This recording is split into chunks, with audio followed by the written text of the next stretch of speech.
Very Bad Wizards is a podcast with a philosopher, my dad, and a psychologist, Dave Pizarro, having an informal discussion about issues in science and ethics.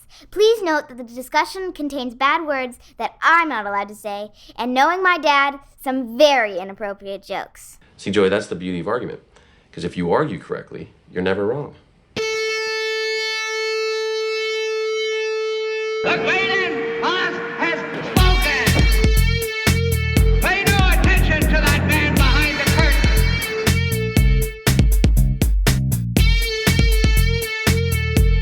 Who are you? Who are you? A very bad man. I'm a very good man. Good man. They think deep thoughts, and with no more brains than you have. Pay no attention to that man. Anybody can have a brain. You're a very bad man. I'm a very good man. Just a very bad wizard. Welcome to Very Bad Wizards. I'm Tamler Summers from the University of Houston. Dave, today we're going to talk about one of the best movies of all time, Spirited Away. But will our conversation end when we want it to? You know, I was thinking about this. I think that our conversations always end way later than either of us want them to. Yeah, that's definitely true. It's like we bind ourselves somehow to like doing these 3-hour. It is non-optimal when our conversations end. And then you just have to like cut half of them out when you edit. Yeah, but except for this one. This one's going to be tight. This is going to be the tightest episode we ever record. This is just like we're going to record for like an hour and 45 minutes, and it'll be an hour and 40 minutes of pure audio. Can you imagine? Can you imagine how nice that would be for you? I can, in my dreams, in my fantasies, I like jerk off to that. I was about to say, it's like your wet dream. Yeah, so today we're going to talk about Spirited Away, Miyazaki's 2001 movie. I'm excited about that. I've kind of wanted to do a Spirited Away movie for a long time, and this is in honor of he has a new movie coming out after he had retired. The Wind Rises was supposed to be his last one. It's like The Boy and His Hair On, I think. Yeah. Boy and His Heroin. Boy and His Hair On. I got my hair on needle. Yeah, no, I'm excited. I'm excited too. I'm surprised we haven't done that. In 273 episodes, we haven't done Spirited Away. It's kind of crazy. It's crazy. And it's good because, like, how are we going to live up to Blood Meridian in terms of something that I just think is at the pinnacle of, like, the art that it's participating in? Well, and, I'll tell you how. I'll tell you how. Yeah. We're going to live up to it by discussing your other favorite paper by Adam Mastroianni. I mean, okay. So, yeah, we have another paper called Do Conversations and When People Want Them to. And we should just talk about this right now. The first author, Adam Mastroianni, also Daniel Gilbert. I guess this was when he was still in that lab, as you said. Yeah. Yes. Yeah, we should talk about just first, like, are we obsessed with this guy? Like, do we secretly like him? Feel like the obsession is a little bit more from you, but you know, I don't know. I'm here for the ride. You put this in the Slack, though. No, you did. I did? Yeah. But I don't think I knew it was him. In fact, like... You literally, in the Slack, it literally says, I feel like this Mastroianni guy is giving us a lot of good material. That's true. Fine. It's not the point. I had blocked out, or at least I had merged two of the other ones that we had done of his, but including this segment, this will be the fourth time we talk about him in, I don't know, like a little over a year. Yeah. Like more than Borges. I got two things. That's right, more than Borges. Two things to say about that. One, Adam, I haven't met you, and I'm sorry. I'll probably see you at the conference, and I'll have to apologize in person. Two, for what it's worth, I mean, it means that he's doing some interesting stuff. So, you know. That's what I think is what explains it. or it's like a possible explanation. He works on these interesting topics, but just in a way that like reveals like the sickness at the heart of the American spirit or like the modern spirit. Except for that two of the conversations were like fairly favorable. One was a critique, which you always nut on critiques of social psychology, which he gave. You didn't like, nut on that one. No, because that's the one that I wasn't so positive about. And I didn't really stick up for it that much. No. And then the first time we talked about it was this blog post that he did about things could be better. And like, at least I was fairly positive about it, and you weren't too negative about like the presentation of that article in this conversational blog style. We're like, oh yeah, people should write more like this. But even there, I think there were the seeds of some of the issues that we might have with him subsequently, you know? Yeah.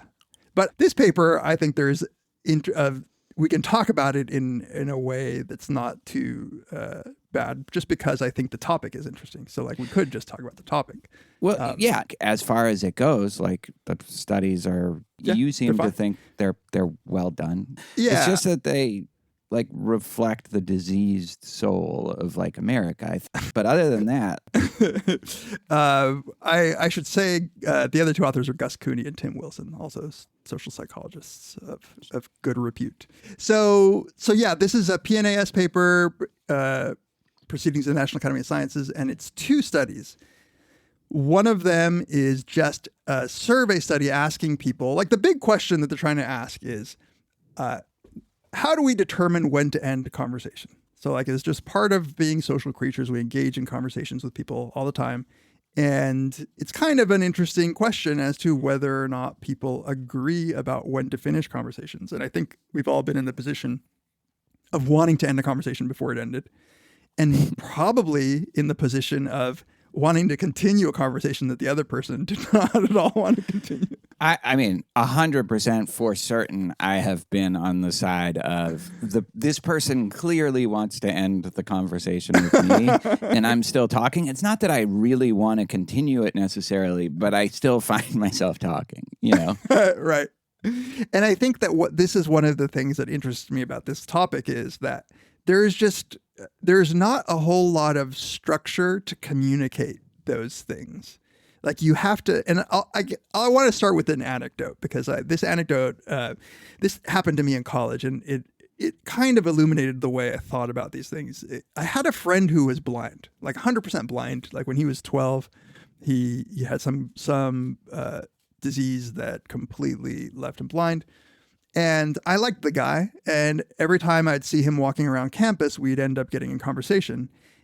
But I found him a little annoying because we always talked way too, like, I just wanted to go, and he would keep talking and talking. Right, because he couldn't read your face. Well, that's the thing. Like, I realized after some time, like embarrassingly too much time, that all of the cues, like bodily cues, like when you're walking across campus and you're trying to get to like a class or whatever, he didn't have access to any of it. And I realized I just had to insert some clear auditory, like verbal cues that I wanted to end it. And he was fine. And he was just like, all right, talk to you later.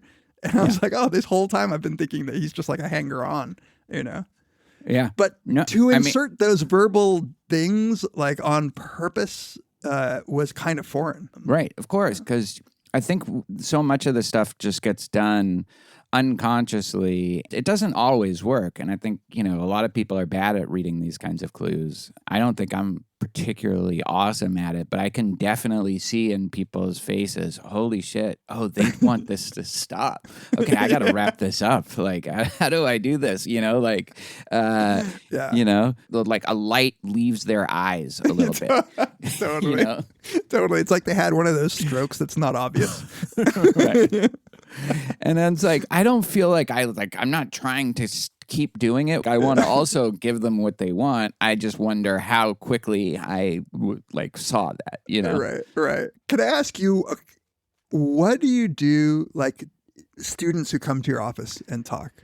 Like, do you ever have the problem where you can't get rid of them? No, I'll be like, okay, if it really needs to wrap up, I'll just be like, okay, well, this was good. Like, I'm pretty direct about something like that. I could see you being a little bit more of a sucker to like. And I'm like the opposite in that I give off a vibe that like they're my best friend, you know, and I would want to talk to them forever. And so now I've largely solved that problem by making, since I teach such a big class, my office hours, I just make them 15-minute segments, and then the next person comes and I have to go. But early on, before I was both had that structure and learned to be more direct, I used to just be like, oh my God, what do I do? And I would just pretend I had to go to the bathroom. Yeah.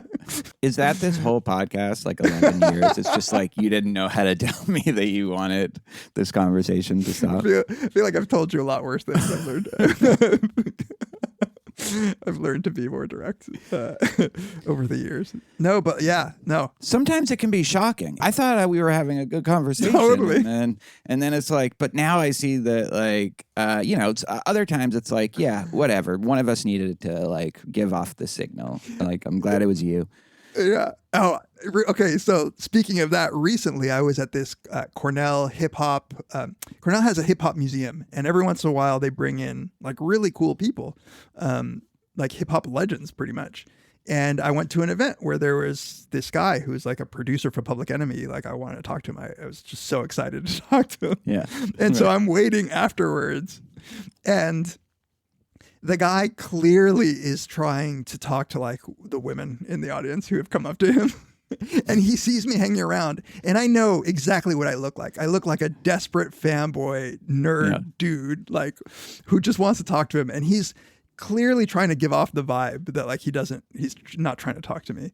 Yeah. And I see it, and I don't care. I'm like, I'm going to talk to this guy no matter what. It's a coordination problem, Tamler. That's the thing that is illuminating, is that it is revealed to be a coordination problem. So should we describe the two studies? Yeah. So in the first study, it was just a survey study where they asked people to report on a conversation they had the day before they took the survey, and just report how long it was, when they wanted it to end, and when they thought their conversation partner wanted it to end. So then you can calculate the difference between when you wanted it to end and when you think your partner wanted it to end. And turns out, like even in that survey study, there was a discrepancy. People seemed to realize that they wanted it to end at a different time from their conversation partner. Some people wanted it to end sooner. Some people wanted it to end later. And if you were just to average the two, it seems like people are being kind of accurate. But when you look at the absolute value, you see that people were actually quite off from their conversation partner. We began by, I like the way it's described. We began by calculating the difference between the conversation's actual duration and each participant's desired duration. It's like you should have like heist music, like when they're like describing the heist, like playing to this. On average, participants wish their conversations had been 1.91 minutes longer than they were. But then it explains that actually, no. Right. It means that the difference between desired and actual durations are averaged across participants. The differences with positive signs and negative signs largely cancel each other. Reveal. Yeah. Twist. Yeah. Twist. Yeah, exactly. But that will actually be a recording. The tape was on loop. So, which is actually a good point. Taking just averages often does hide interesting things. And in this case, it's pretty clear that they were after the absolute value. So. But like, what did they ask? I don't know if they showed us this, but it was like, how many minutes would you have liked the conversation to be versus how many minutes was it? Yes. Who thinks like that? Who thinks like I wanted that to be 9 minutes, but it was 12 minutes? That's especially the problem with that study one. Like it's a weird thing to think about. Like, I don't know if I just asked you right now, yesterday, what conversation did you have? How long was it? Right. First of all, I don't time the conversations. Yeah. And second of all, I just don't. I wouldn't know how long it was. I wouldn't be able to give an estimate of how long. Like, they first asked, did it go longer or shorter than you wanted it to? That might be a meaningful thing. Yeah, because But- we have a sense of that. Like, Yeah. but not for everyone. It's really just when it like went on way too long, or it's a person you didn't want to really talk to at all. Yeah. It's rare that like I think about that like when we're talking on the phone or something about Yeah. like the next No, right. episode. And like, and it wouldn't make any sense to like be like, you know, me and you talking to Liza or Bella, like what, how long did you want it to go on? I'm like, I don't know, indefinitely, like forever. I mean, definitely 3 minutes longer, but 3 minutes and like 45 seconds. Yeah. So Longer. that's weird. So the second study actually brings people into the lab and has strangers into the lab and has them actually engage in conversation. And they tell them it can be as short as a minute or as long as 45 minutes. And then right afterwards, That's so weird too, though. I know it is weird. But at least this one was bringing like they were having real conversations where maybe you were in the mindset of thinking about time because you were just told, like, and you know that the study is going to be an hour no matter what. And so you can kind of be vigilant about time in this case. And it turns out that the results are pretty similar to the hypothetical, or not the hypothetical, the study one, the survey study. But what does that reveal? Like under this kind of artificial environment, which we rarely are in, that matches like self-reports about the last conversation we had, which was certainly not in this kind of artificial environment. I get that they're trying to say that this means that we have to take our survey results seriously, but I don't totally see that. No, but if they were wildly different, then it would be, you couldn't say that they're similar. Like you can't say I still that they're don't similar. think you can. They're completely different. No, but you for phenomena. sure couldn't. But you for sure couldn't. You know what I'm saying? Right. Like it could be guess. that there is some commonality to like our assessment of conversation. I mean, I'm with you. Like it doesn't say much, but it would definitely sort of defeat it if it was way different. You would just have to be like, wow, this is a very artificial environment. And anyway, like they get this finding that on average there's a discrepancy of 7 minutes, I think it was in study 2. Yeah. Between how long you wanted it and your participant wanted it. And there you at least are getting like study 1 couldn't ask the other conversation partner, but this one gets to ask both of them. So whatever like fucked up kind of way of thinking, at least you're getting both of them. You're getting both of them to do the same fucked up kind of way of thinking. I guess 7 minutes out of 20 is a lot. Like if all you did was have people come into a study and engage in a friendly conversation and you showed that some of those people wanted it to be way different than it actually was, then that's at the very least showing a coordination problem. But I don't like calling it that though. It's just I know. freaking life. So it's transactional. Yeah. And like prisoner's dilemma. Yeah.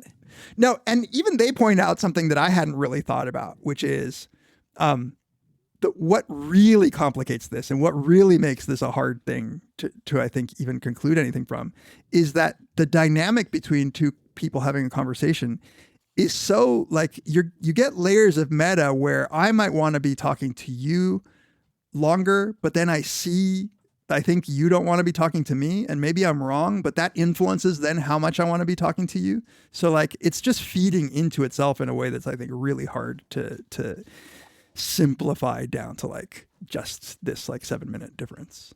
Like I'm just not sure that you can do much with the estimate. Like I think the best you can say is that people just disagree sometimes about. Yeah, and sometimes people fucking talk too much and they get carried away, and the other person is like, And sometimes this is because it's a person that just does this, like what we do in the shadows. Do you remember? Like, the energy vampire. The energy vampire. Like there are people like that where it's just like, it's brutal, but like, I'll have this with my friends. And I think they definitely have it with me where I just talk a little too much or they talk a little too much. We want to get off the phone. You know, phone is where you can really kind of misjudge it, I think, because you're lacking the eye signals. Yeah. But it's fine. It's not a coordination problem. Well, and accuracy would be a weird thing. The normative standard of accuracy to say that this is like there's an error going on here. It's such a high bar to think that two people would ever come up with an estimate that's the same.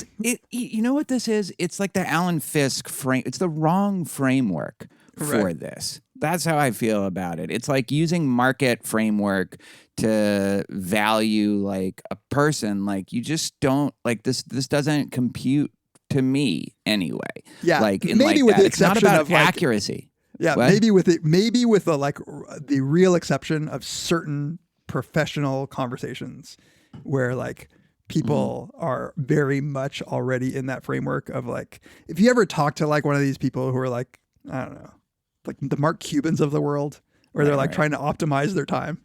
Sure. Yeah. In that case, absolutely. This is what I mean about this revealing like the sickness of the American spirit and like whatever. Like it's you are trying to turn everything into a transaction that you can optimize, and it's not necessarily zero sum, but you're still, I think, thinking about it in a deeply wrong way, which is why I think a study like this, no matter how well it does reveal something. Yeah, it reveals something. Yeah, you know, like totally he says. So this is in the Why It Matters. The fact that conversations do not end when people want them to may seem like more of an oddity than a calamity. After all, what's a few minutes between friends? Kind of like what I was saying. In some cases, the answer is not much.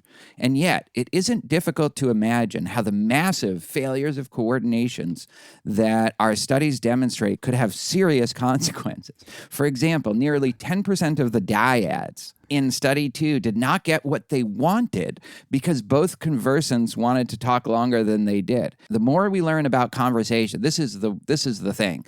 The more we learn about conversation, about how it begins and ends, runs and stalls, delights and disappoints, the better positioned we will be to maximize its benefits. I think you've already lost if you're thinking of conversation that way. Right. But that first point, jargon aside, I think is consistent with what you're saying. Like there is a shame. There would be a shame if like we went around thinking that people were trying to like get out of conversations with us, and we were both thinking that, and that would be sad. It's like finding out like 10 years later that in 7th grade your crush actually liked you too. Right. Yes. So that's kind of a true. nice thought. Like maybe people like actually would, if they would take some more time to talk to each other. I don't know about did not get what they wanted, but No, I know. That's weird. But I agree that there is like a lot of these studies, it's like I do think it's like the wrong paradigm or the wrong like framework in the Alan Fisk way. But the thing that they're gesturing at is like true. Like what if a lot of these times where I think the person doesn't want to talk or they think I don't want to talk, we actually both secretly do, and we could have maintained the connection instead of gone back to like our phones or whatever. If you insert fucking instead of talking, you really see the tragedy. Well, that can end though. Prematurely. Speaking of things that can end prematurely. Yeah. So, sort of like along the lines of the spirit of what you're saying, I was watching, and maybe this can transition us to the next conversation, but I was watching a Miyazaki documentary on Max on HBO. And there's a point where he is talking to the documentarian. He says something like, people say that like the point of life is to be happy. And he's like, that doesn't make any sense. He's like, what? Really? He's like, do you really think that that's what you want out of life is to be happy? And he's like asking the interviewer. Yeah. And he's like, I come in like every day. I work every day, or like this colleague of his works every day. He's like, I don't think they've been happy a single day that they've been at work. But like that's, but that's not why you do it. Like he's like, that's so weird to think that that's what you want out of life. Yeah. May I direct you to John Stuart Mill, the works of Jeremy Bentham.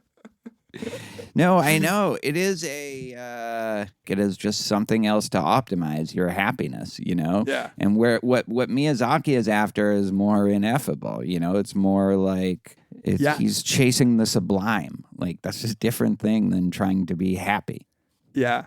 And not to get too much into it, but as evidence, Miyazaki movies spend about the same amount of time and like hand-drawn human hours of animation, same amount of time of like somebody like waiting at a bus stop or cooking a meal as they do like the action of the movie. Absolutely. It's yeah. like and this- maybe the most iconic scene in the whole movie is exactly that. Yeah. Just stillness. just and stillness. si- Yeah. Yeah. This is not a All right. maximizer of anything. All right. Well, that's it for Adam Mastrioni. For at least a year. Mastroianni, until probably mid-January. We'll probably do another one we'll dig into his archive once more. What depressed me is when you said that we talked about him more than Borges. This I think it's true though, by a lot probably. Not total. But no, not yeah. total. This year, just like this year. Yeah, what's wrong with us? All right, we'll be right back to talk about Spirited Away. Today's episode is brought to you by BetterHelp. Well, it's holiday season. Thanksgiving is about to come up, and maybe you have some anxiety about Thanksgiving or Christmas, getting together with family. I know I do about this particular Thanksgiving. There are certain things me and a certain stepmother don't exactly see eye to eye on. So at times like this, adding something new and positive to your life can help counteract some of those feelings. Therapy can be a bright spot amid all of this stress and change. It can be something you look forward to. It can help you feel grounded, help you approach whatever potential conflict you might be approaching in a more productive way. And it's not just for holiday season. Therapy can be really helpful for learning positive coping skills, for boundary setting, for feeling more confident, feeling more empowered, being the best version of yourself. So if you're thinking of starting therapy, give BetterHelp a try. It is entirely online. It is designed to be convenient, flexible, suited to your schedule. All you have to do is fill out a brief questionnaire to get matched with a licensed therapist, and you can switch therapists at any time for no additional charge. Find your bright spot this season with BetterHelp. Visit betterhelp.com/VBW to get 10% off your first month. That's BetterHelp, HELP.com/VBW. Thanks to BetterHelp for sponsoring this episode.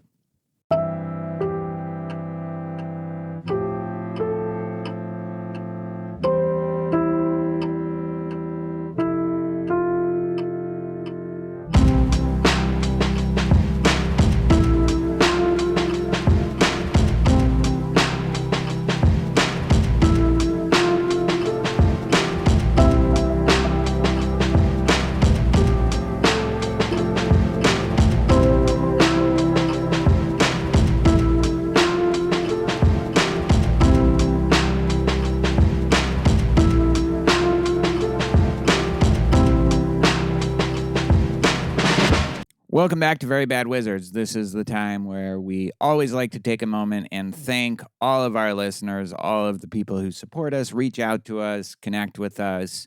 This remains one of the best things about doing this podcast. If you would like to reach out to us, you can email us, verybadwizards@gmail.com, tweet at us at verybadwizards, at Peas, at Tamler. You can follow us on Instagram, like us on Facebook still, subscribe to the subreddit, the Very Bad Wizards subreddit, and you can, this is the time of year where you want to be at your most charitable, the most charitable act possible, setting aside one thing, which I'll get to, is you can rate us on Apple Podcasts, subscribe to us on Spotify, all the things that could somehow lead in some way that we don't understand to a windfall. Just a one windfall. That's all we ask, a windfall. Speaking of windfalls, I said before that I was setting one thing aside as the most charitable act you can do in this holiday season, and I'm also setting aside GiveWell, and just charities in general.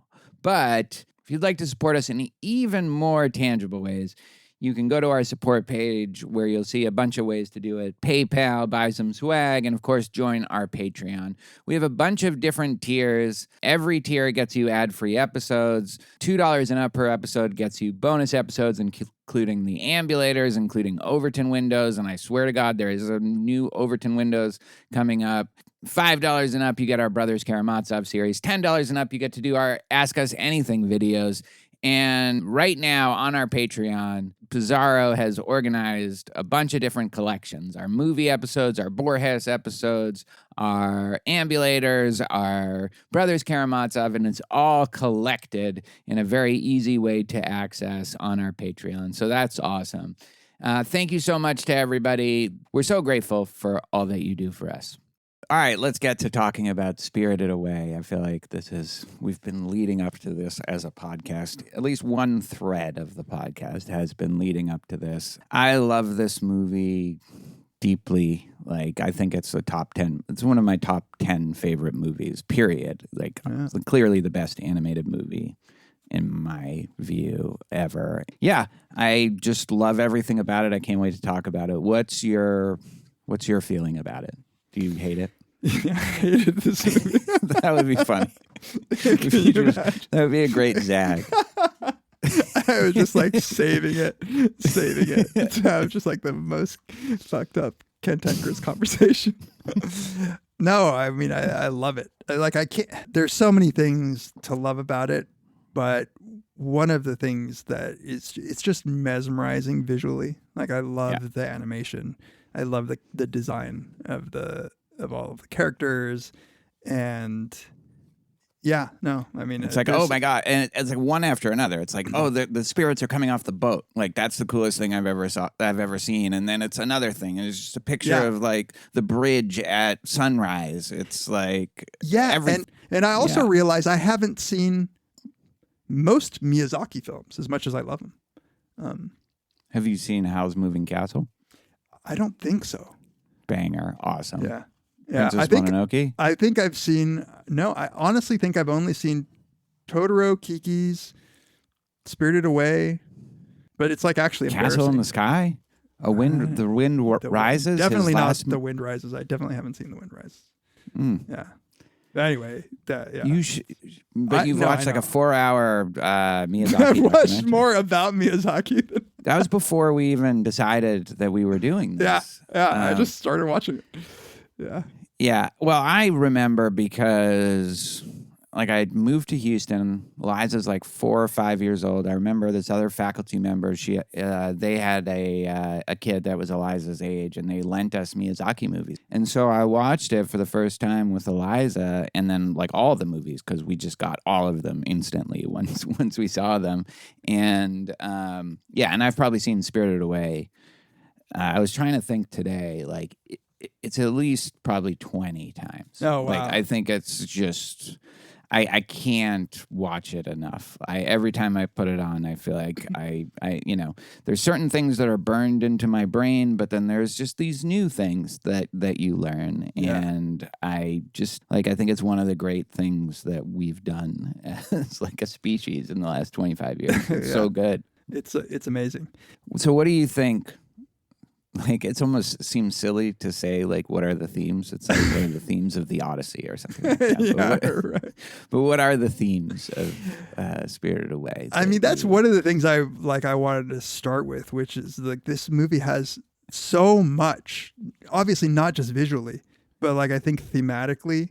It's almost like you can find whatever you're looking for. But to me, first and foremost, it's a coming-of-age story where really we're following through some fucked up Japanese spirit world, like the maturation of Chihiro, and what she goes through. Like what she goes through is so weird and foreign to me, but not the humanity of what she goes through. Like it's amazingly relatable in that way. Like it could be like a Richard Linklater movie of like a kid that age going like transitioning to a new period. I was actually thinking Chihiro reminds me of like the like 8th grader about to go into high school in like Dazed and Confused, a vessel of like a transitionary period to a new stage of life. And this is like what I love about Miyazaki, the Miyazaki that I've seen, is that there is a way that he has never lost the ability to see the world through the eyes of a child. And all of his imagery is, it's like, as an adult, you're just like, it's crazy. But like there is a level of confusion and fear and wonder and beauty and ugliness to the world that you just forget. Like at least I forget all of that stuff. And through the craziness of the visual storytelling and the characters, and like he just brings you back to this like childlike sense of like almost a blooming, buzzing confusion, but not. And he makes you feel it. Like Yeah. he makes you feel the Exactly. like, Yeah. I'm scared. These people don't care about me. I'm like all of a sudden in an indifferent like universe, and I can't fit in. Like he makes you actually feel that, but through this thing that we like have almost no, understanding of the mythology of it. And the mythology is right, especially as like, non-Japanese people, right? Like there's stuff in this movie that like I have zero amazing. background. Yeah. And from what I like, from the research I did, some of it's just stuff he made up. It is just like a kind of pastiche of his imagination and the like Japanese, Chinese mythic landscape. It reminded me, as I was thinking about themes, it reminded me of Stalker in the sense that it has a fairly simple narrative. Chihiro has to rescue her parents who have been turned into pigs and bring them back to like the Earth world. But that is just a vehicle for it being about like life and humanity and nature and like capitalism and like everything.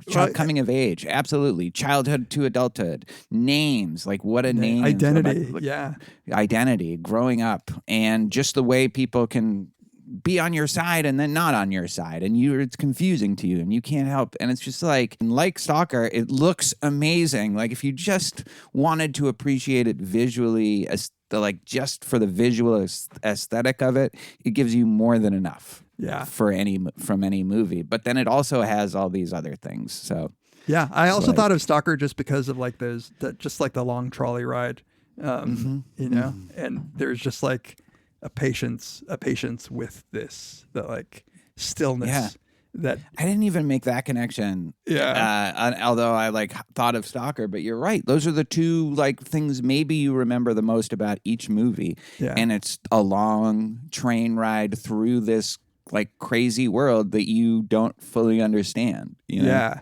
I don't know if you've come across this term that Miyazaki uses, ma, to refer to those, like the just the moments, the still moments in between. He describes it as in between claps, like the silence in between claps. There is a way that Miyazaki has of getting, when you said like that feel of being a child, he gets at this non-rational sense of what it feels like to be whatever, a child or a human, in a way that, like, as we were talking before recording, you just have to let the movie happen. You just have to like trust that like you're on a ride.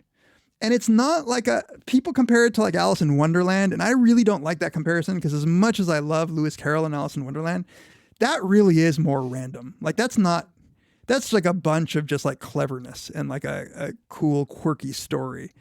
This is not just that. Like, you have you have like a little girl who's thrust into this like crazy world for which we don't know the rules, but there are rules, and there is a real communication of something deeper going on in this movie than I think in Alice in Wonderland. Right.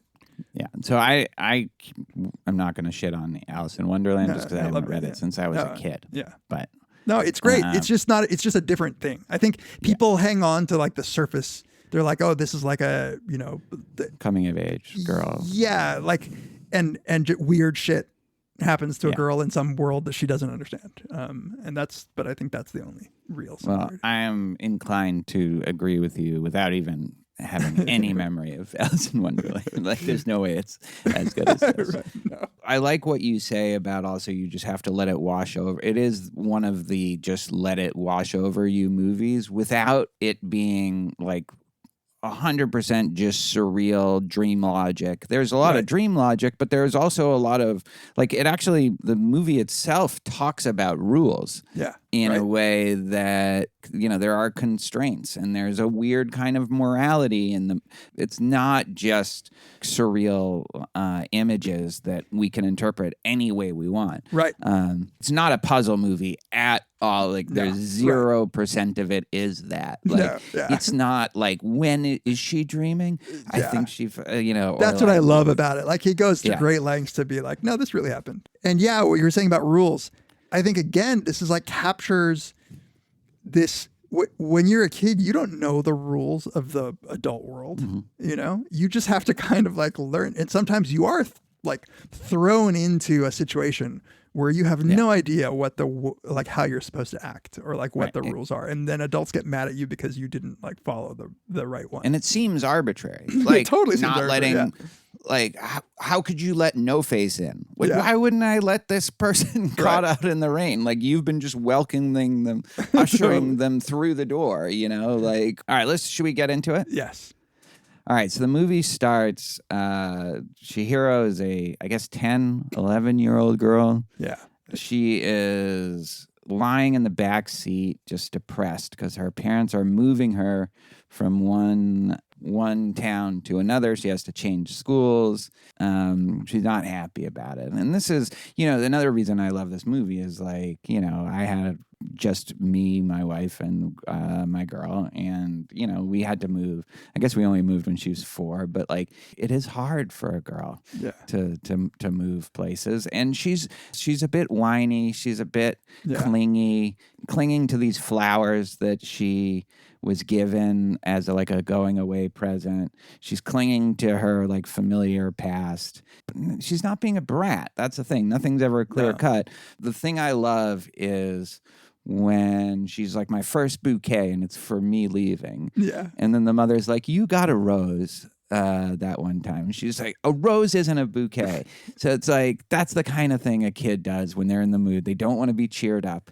They just want to wallow in how shitty everything is. Right. And and I don't know if you moved. Beautiful little moment there. Yeah. I don't know if you moved when you were a kid, but it does suck. And the parents are minimizing it. They're like, look, there's your new school. Isn't that exciting? Mm-hmm. And your life as you know it has been completely upended. And of course she's feeling terrible. Yeah, absolutely. And the parents are not great parents. They don't seem like great parents at all. They are putting up with her, but barely. They're very proud of their Audi 4-wheel drive vehicle. They see these statues, these old statues of spirits or demons of some kind. Yeah, and those are the little Shinto gate you see at the beginning. Yeah. That 4-wheel drive. And this also a bad parent. He's just speeding down this forest path, going way faster than he should be. It's almost like he gets possessed for a second. He's like, don't worry, I have 4-wheel get drive. Possessed. He's moving. They don't know where they're going. Why are they doing this? It's just for more money, clearly. Yeah, totally. And they end up at this abandoned tunnel.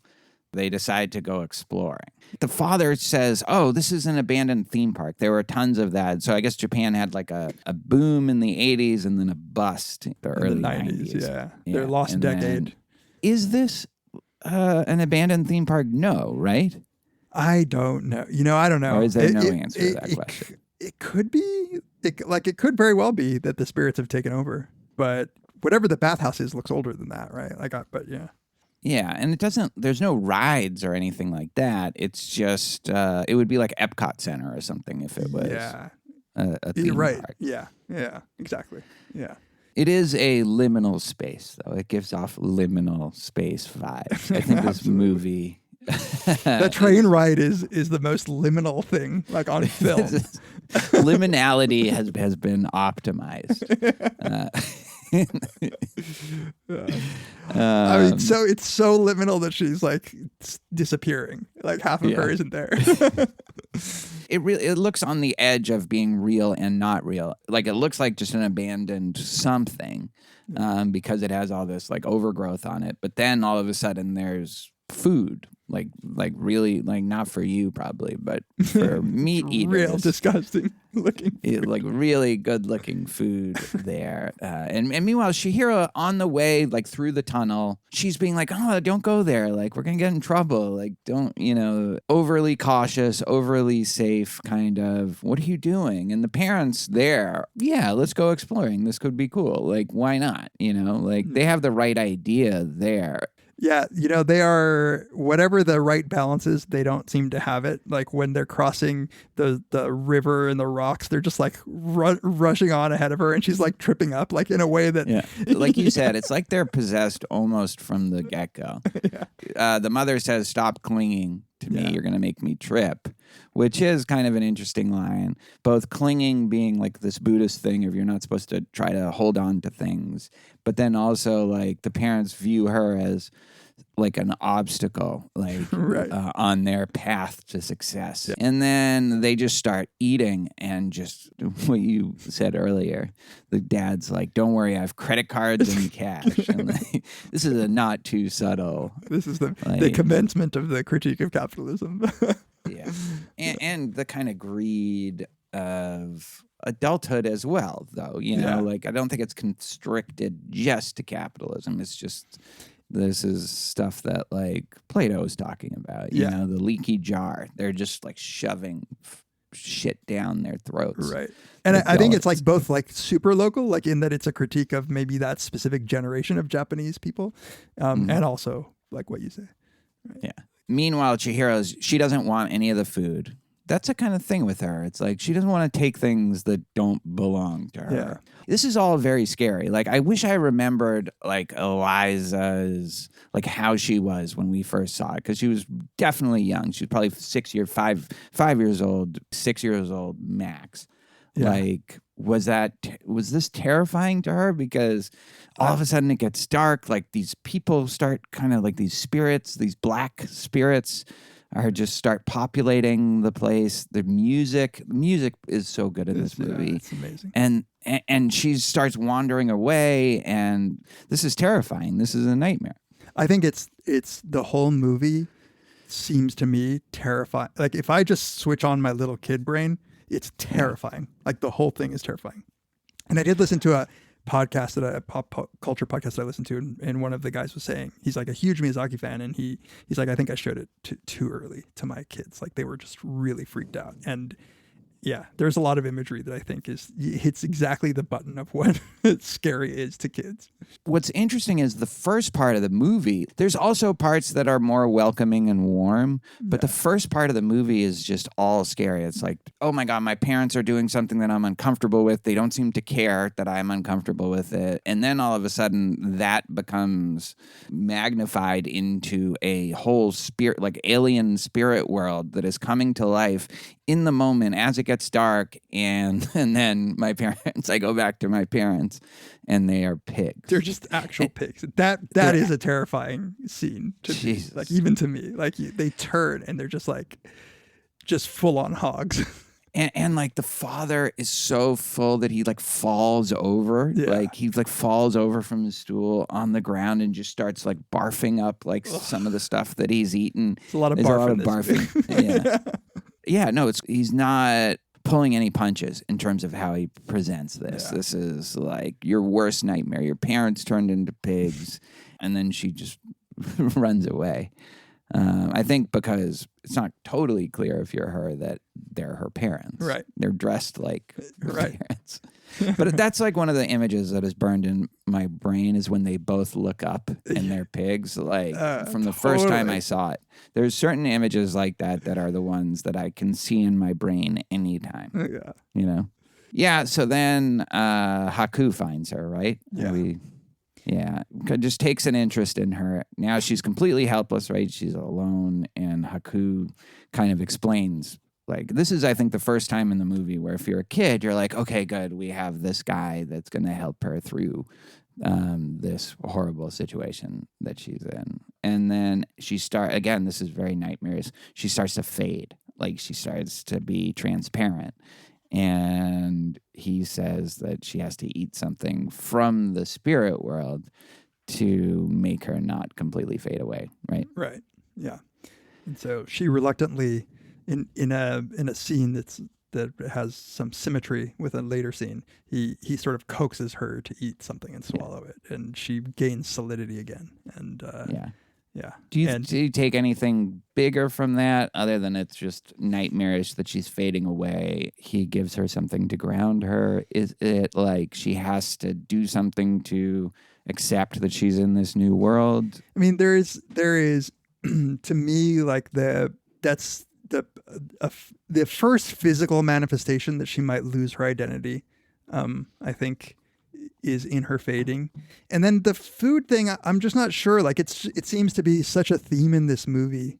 The things that you eat are important. Right. I think she has to, in the metaphor of her going to a new place, like a new school, she has to do something that grounds her within that world.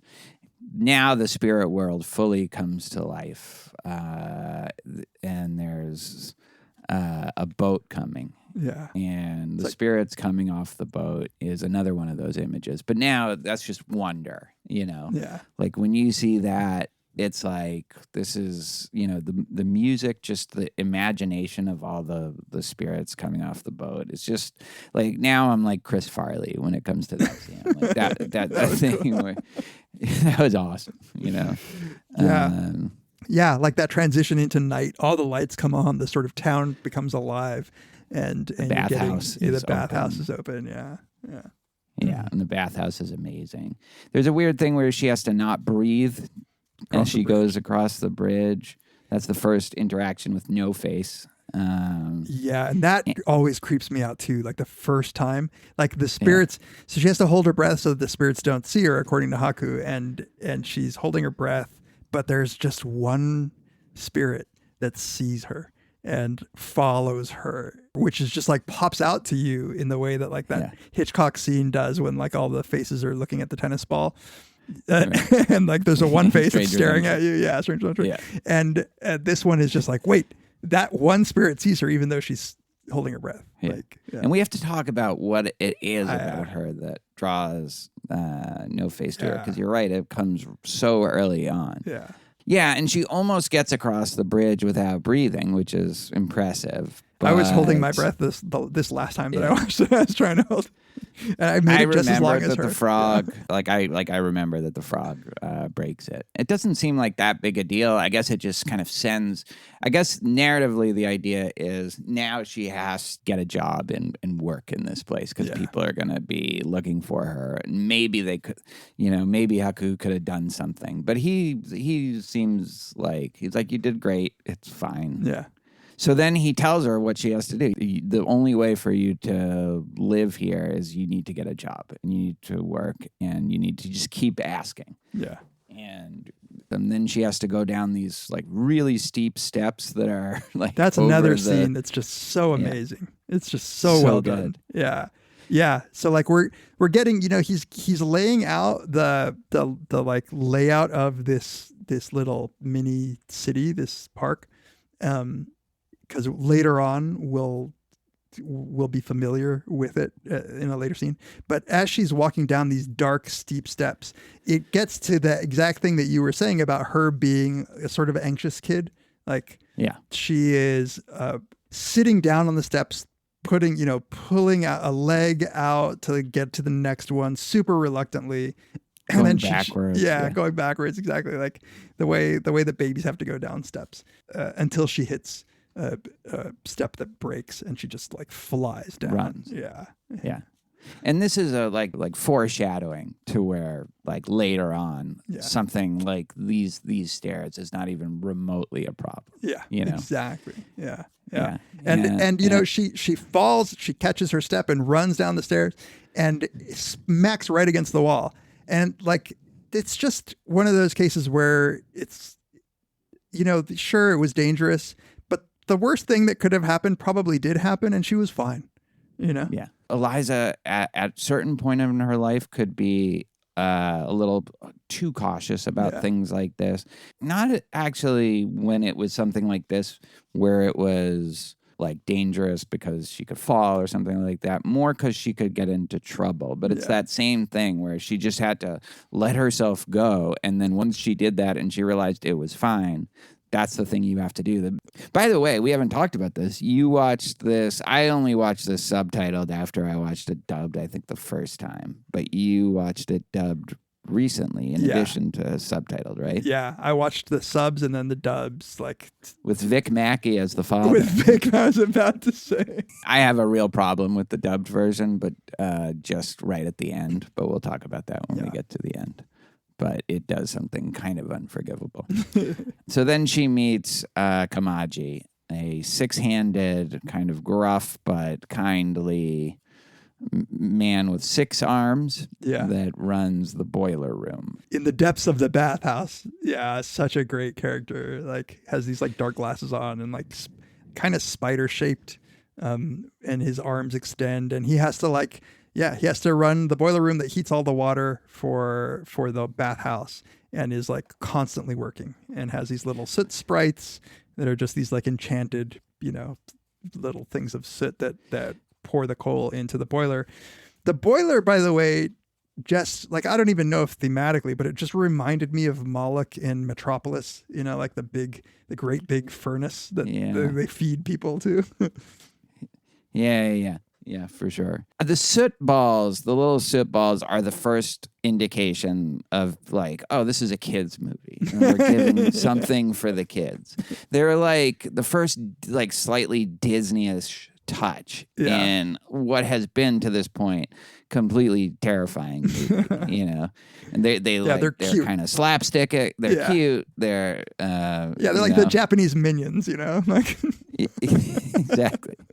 Eliza has very fond memories of the soot balls because they're funny. They immediately are on her side. Yeah, especially since like I think that when that little soot sprite like gets smashed and she helps it out, I think he noticed he encodes that. Even though he seems annoyed. While he doesn't give her a job, and he kind of tells her, like, I can't. Like, you can't take other people's jobs. Like, this is the soot's job. They're taking our jobs. You go up to Yubaba and ask her. And then a character, Lynn, comes down, who looks like a human, but it clearly isn't a human.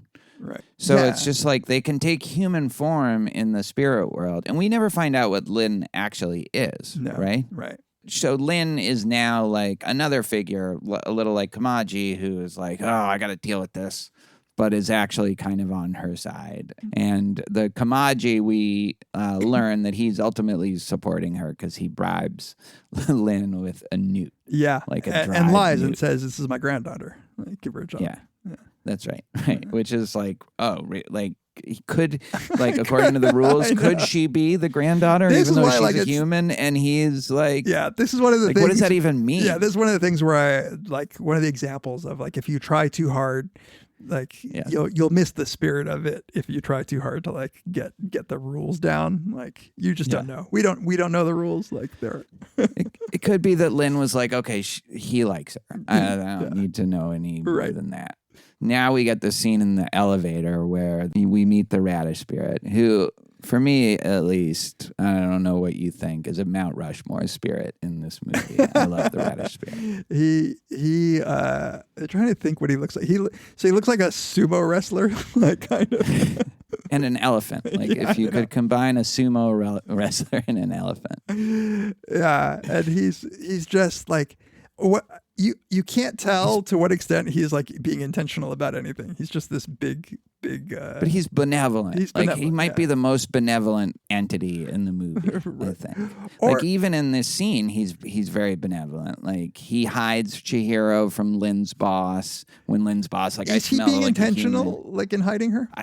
I definitely. Yeah. In fact, he takes her up to Yubaba. Yubaba lives on the top floor. We stop at his floor because he had pressed his floor, but he doesn't stop there. He takes her all the way up to Yubaba's and sees her off, and then goes down to his floor. Yeah, you're right. So I think he's completely benevolent. He's always also the first to cheer her on, in later scenes whenever she does something awesome. Yeah. He's I love the rabbit. yeah. He's even drawn as like a kindly. It's like it's weird to say that he's like kind of gross looking, but also just kindly looking. Yeah. There's a lot of gross things that, but the fact that they're gross doesn't mean that they're bad. Yeah. Another good lesson. Yeah. Yeah. Her coming out and then seeing the doors. So I guess, the bathhouse is in the Japanese kind of architecture, but then where Yubaba lives is more European, decadent kind of Western. Yeah. And she's the clearly doors are like incredible. the wealthy capitalist here who's like running the slave ship of like the whole endeavor seems to be there to make Yubaba be able to live this way.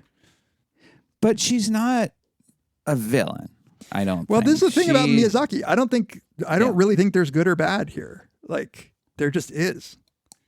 Like the themes might emerge, like their critiques of people, but like what you think is good isn't always good. What you think is bad isn't always bad, and like there's often a flipping but someone's got to run the bathhouse. Somebody's got to write. But there is to me a very clear like Kamaji is like just busting his ass, working nonstop. Like it's a big theme With that everybody's 6 hands. busting their ass and she's getting rich. Yeah, right. No, that's right. And then she goes out on flights, but we don't know like where or why. Right. Yeah, she's a sorceress. She's a sorceress. She has like a harpy, like a little harpy that looks kind of like a miniature version of her. And then 3 bouncing heads, green heads. Also, for me, candidate for the Mount Rushmore spirit. To me, they're movie. just I love the nightmare heads. fuel. Like they're all of her. Yeah, all of her. The baby. But I love the heads. I mean, they're funny. But like they're like green necrotic severed heads bouncing around and just like saying I I like them. But yeah, so Yubaba, she says, can I have a job? And, already she's just like, she's already growing, right? Yeah. Like she's like, come up to this place. It's the most terrifying thing ever. And she's asking for a job. And she says no. And she said, I want a job because she's been told if you just keep asking, she's going to have to give you a job. And she says, anyone can see her like a lazy, spoiled crybaby. And she says, please give her a job. And like, you're not clear where this is going, but then all of a sudden the giant baby cries. Oh my God, man. The giant Munchausen baby. We don't have the baby reveal yet, but what we do we see. might see like a little bit of yeah. And she goes, and then once that happens, like already Yubaba is getting softened just by that because she's so, oh my God. Also, Don't be Yubaba upset. like Yubaba's character is also to me nightmare fuel. That's just one of the things that I know I saw before I ever saw this movie, and to me it captures again this thing that when you're a kid, old people can look just super scary. And like they're made when they have makeup on and stuff. Like their features are big and like their wrinkles are big and they get in your face and they're trying to talk to you when you're a little kid. They smoke in ways that are gross. Yeah, totally. Yeah. And even just like her jewelry on her fingers is just one of those things where you could just imagine as a little kid that would just leave an impression on you. Yeah. Aunt Bunny is coming to get me. I agree. Like, and the animation is ridiculous for it. Like, no, totally. She is like, she represents scary old people, not scary because they're like disconnected, but because they're in charge and they have control over you somehow. Like your parents dropped you off there. It's like Selma and Patty or something like that. Totally. Or like the mom. To like shave her corns. We already see, if you've said this, but we already see Chihiro maturing just from the earlier that day, where she's speaking up, she's speaking for herself. She's obviously like earlier that day she was afraid to go into a dark tunnel, and now she's already made it all the way to Yubaba's, and she's being assertive enough, but like polite, not rude. She's not being a brat. She's always polite. Yeah, that's why I like the Japanese part of her. Yeah. Like, once the baby starts, the contracts just floats to her. Yubaba's like, we learn, I guess one of the rules is that if somebody asks her to work, she can put up a fuss about it, but if they persist, Yeah. then she has to give them work. And persistence is another big theme in this movie. Right. Like, just stick to it, just commit. But then another scary nightmare thing, she literally takes her name. So she was Chihiro, which means, did you look this up? Yeah. It means like 1,000 questions. Yeah. 1,000 questions or 1,000 fathoms, but then turns into sen, which just means 1,000. She's become a number, Right. Yubaba, we learn, like, one of the ways she keeps people working for her is she steals their names. Yeah. And sen, like, very soon will start to forget that she's actually Chihiro. Yeah. Yeah. But she has a job, so that's good in this economy. The bathhouse economy, Right. The importance of names. Like, I've always loved this notion that you gain power by knowing someone's name. Like, it's a very common sort of idea across a lot of different mythologies or cultures. Knowing somebody's name is controlling them. This episode of Very Bad Wizards is brought to you by listening.com. I'm excited to have Listening as a new sponsor because it actually fills a need that Very Bad Wizards often has. At least Tamler and I are preparing for our podcasts frequently, and we need to read some scholarly articles. We find PDFs and download them, and sometimes it's tedious. It takes time to sit down and find the time to read everything that you need to prepare. But what Listening does is it's an app that can turn any research paper, a PDF, a textbook, even a web page into essentially an audiobook. It can read even math equations, technical words, complicated documents.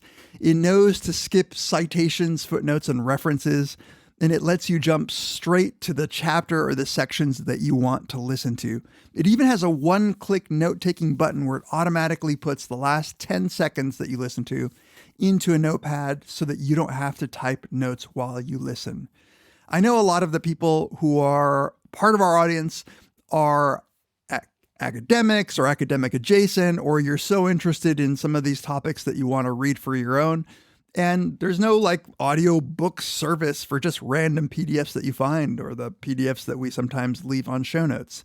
So if you want to give listening.com a try, all you have to do is go to listening.com. And as a Very Bad Wizards listener, you'll get 3 weeks for free when you sign up for an account. That's an extra free week above and beyond what people would get normally. So go to listening.com/VBW. Give it a try. Again, 3 weeks for free. Listening.com/VBW. Our thanks to listening.com for sponsoring this episode of Very Bad Wizards.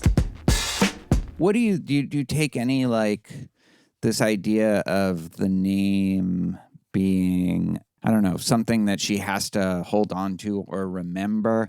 I think one of the things that I feel when I watch this movie is Miyazaki trying to remind you that, like, when you do come of age, don't forget who you are, in the sense that, like, don't sell your soul like clearly her parents have, Yeah. Yeah, exactly. Haku comes in, I think, now, and is being kind of an asshole to her, which is really hard. Like, this is something I remember too. Like, it barely lasts it doesn't even last for like the evening or like till the morning, but it like breaks her. Yeah. When she thinks she loses Haku, like when she loses that, it's like she just starts like breaking down. Her legs start shaking. She's crying. Yeah. And I think Lynn at this point has already warned her that Haku is like the don't trust him. Yeah, don't trust him. So she doesn't know, and he's an apprentice for Yubaba. Yeah, and so of course she can't properly. I don't think she can properly take into account the fact that he's having to play this part, so that to keep above suspicion. Because how would you know? Like, especially as a kid, and yeah, the heartbreaking part is when she's like, "Are there two of them?" Like she's just Yeah, really there are two Hakus. Yeah.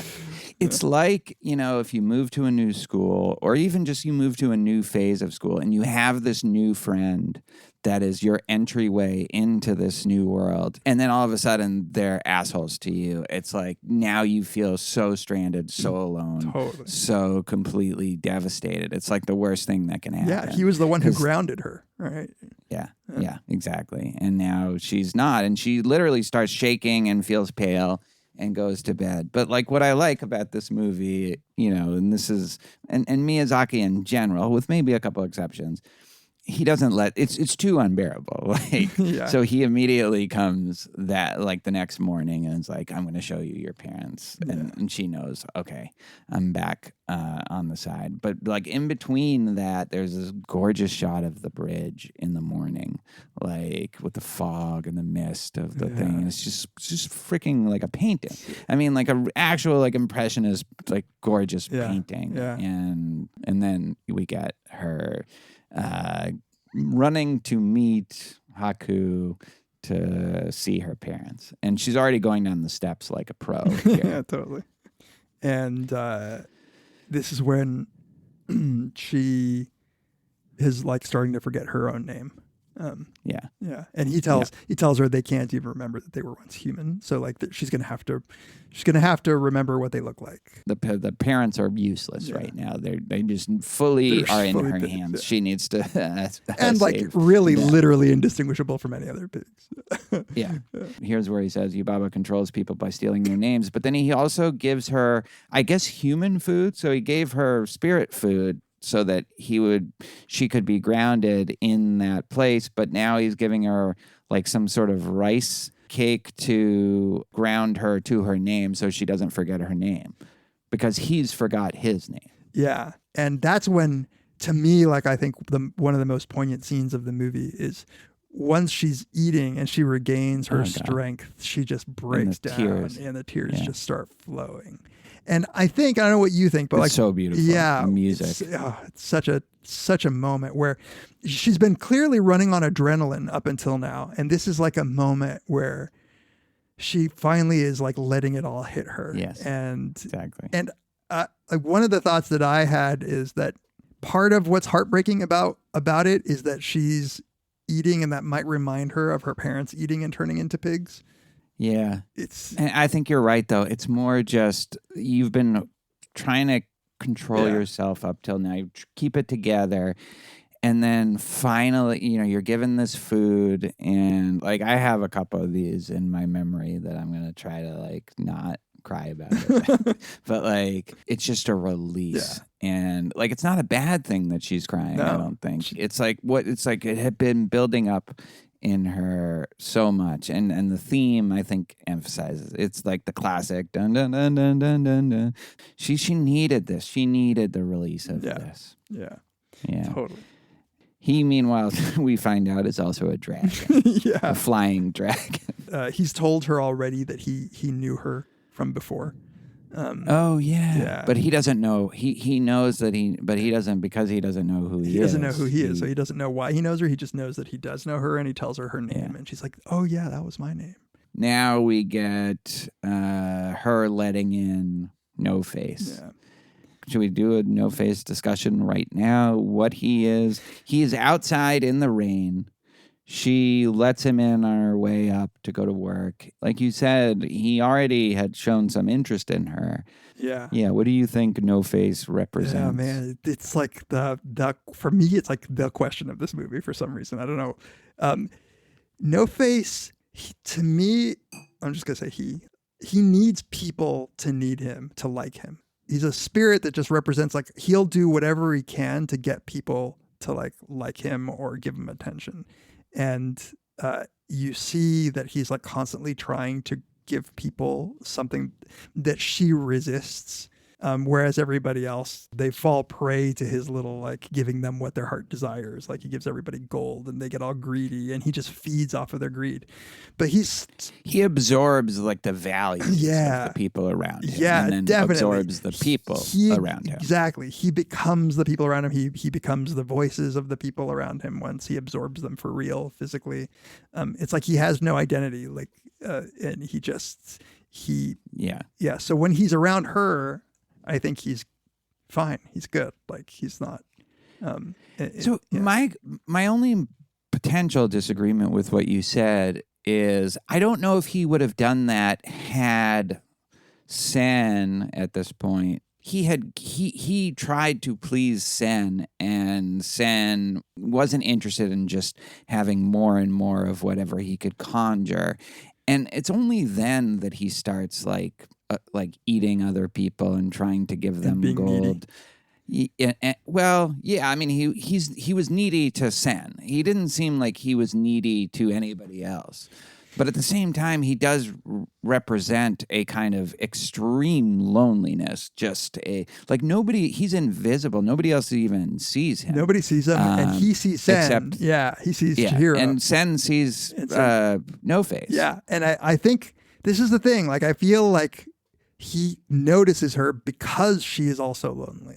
Like, because she needs something so badly that, like, he kind of gloms on to her because he can tell that she's the one that, like, needs him, like, maybe might need him.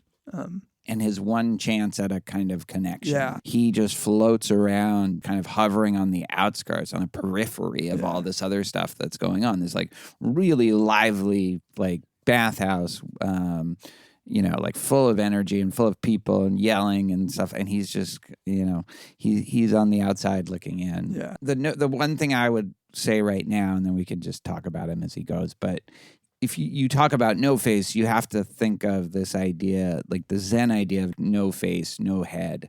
This idea that what we are ultimately is space for the world. He kind of is that in the way that he absorbs the values and if these people are greedy, well, then I'll give them greed. If these people are nice and they knit, then I'll knit, and be nice. And if Sen is going to actually help me and show kindness to me, then I will do that. There's a way in which he represents kind of emptiness that is filled in by the world around him rather than anything essential to him or it or whatever the gender of No Face is. Yeah. He definitely gets filled by the world around him, for sure. And visually, he's really like probably the most iconic. For sure. From the. I feel like if you don't even know Miyazaki is, you probably have seen. Like, you've No seen Face. No Face. Yeah, just like you've seen Totoro. Like, exactly. That's the only one that like all of Japanese animation, I think that's close to as iconic as No Face. Yeah. And yet he's this weird looking thing. Totoro, like, you can kind of get it. It looks like a cat, but then also like a seal or like, why what is No Face? He has like... He's wearing a mask. Yeah. He is just a mask, spindly legs that are like in tights or something that kind of peek out every so often. Yeah. It's like he's sort of like hunched over, nebulous black. Yeah. His posture is so memorable. It's just that. Yeah. Like, it's kind of like an old. And then I remember like being shocked at like the mouth that comes out of him is like not the mask. He doesn't feed his mask. He feeds just like this mouth thing that emerges from underneath. And if you haven't seen this movie in 22 years, like, you remember, like, that's one thing that like nobody like ever forgets. And again, it's like, why that? Why just saying but it's distressing, kind of like. Yeah, it's like this yearning, he reminds me of Omar sometimes, the kind of sweetness. He has a kind of inner sweetness. Like, I just want to do good, even if I sometimes do bad because other people are bad, Yeah. Yeah. And Sen Chihiro kind of negs him, which makes him, I feel like want her even more. when she politely refuses the bath tokens. Yeah, like too many. It's like it bathtubs. just makes And him. she takes the one that she needs, but to clean the tub. So Senna's been given like the job of the most dirty, filthy. That's frog's work. What? That's frog's Yeah. work. That's She's been frog's given work. frog's work. It's like in Train Spotting, the filthiest toilet Yeah, in it's Scotland. Scotland.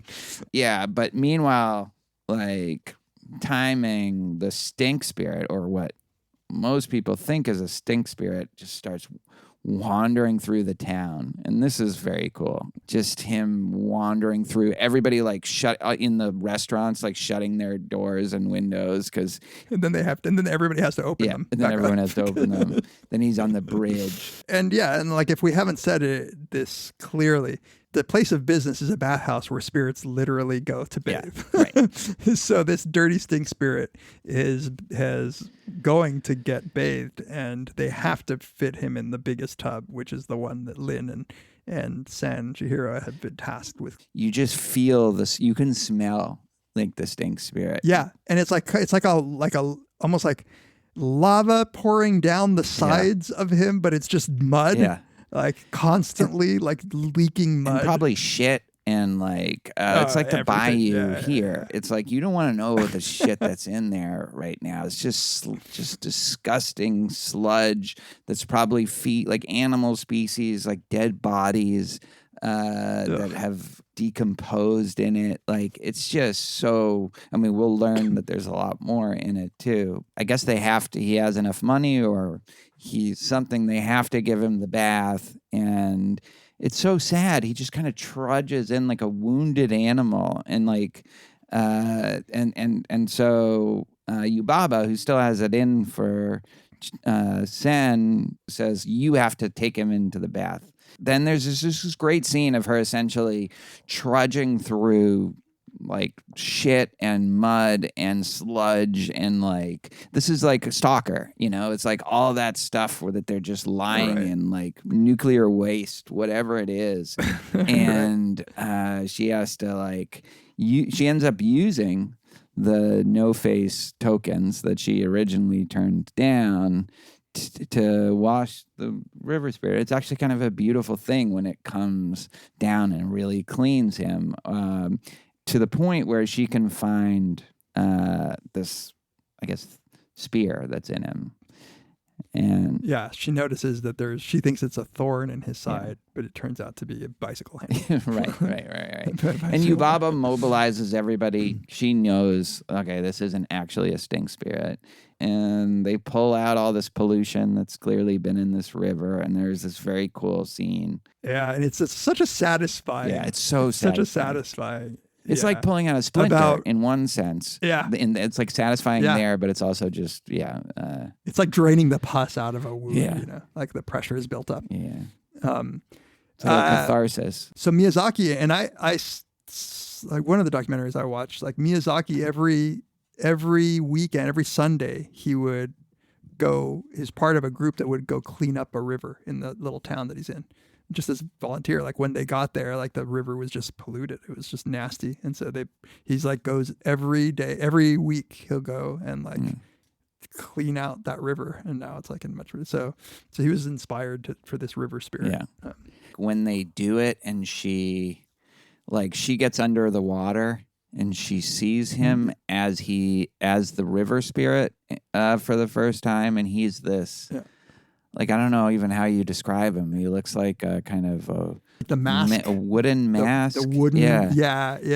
It's inspired by like some actual like depiction of some Shinto spirit. Like the mask. Yeah, it's cool. It's like you could tell it's like a wood grained kind of almost like an African mask. Yes, like that's what it African looks mask. like. Yeah. Yeah. And it and it says "well done" to her.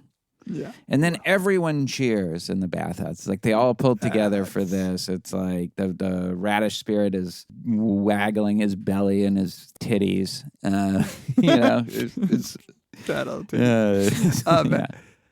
Yeah. And then it turns out that there was some gold left behind. Right. So, that was also in the river. And then back to capitalism. Everybody just goes crazy. for it. Yeah, then they have to turn it all into to Jababa. Something that was so celebratory that they all worked together for, and now they're all like, get out of the way, I gotta get that goal. Totally. Yeah, I mean, you can't, like, maybe we're not talking about it enough, but like, it's so clearly Miyazaki's like he's chiding people for this. This episode of Very Bad Wizards is brought to you once again by GiveWell.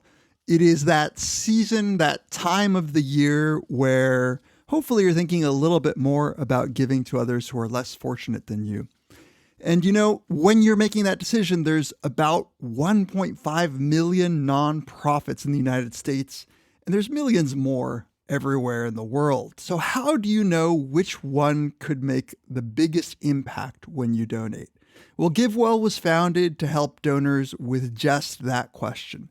They pore over independent studies and charity data to help donors direct their funds to evidence-backed organizations that are saving and improving lives. GiveWell has now spent over 15 years researching charitable organizations and only directs funding to a few of the highest impact opportunities they've found in global health and poverty alleviation. Over 100,000 donors have used GiveWell to donate more than $1 billion. Rigorous evidence suggests that these donations will save over 150,000 lives and improve the lives of millions more. GiveWell wants as many donors as possible to make informed decisions about high-impact giving, and you can find all of their research and recommendations on their site for absolutely free.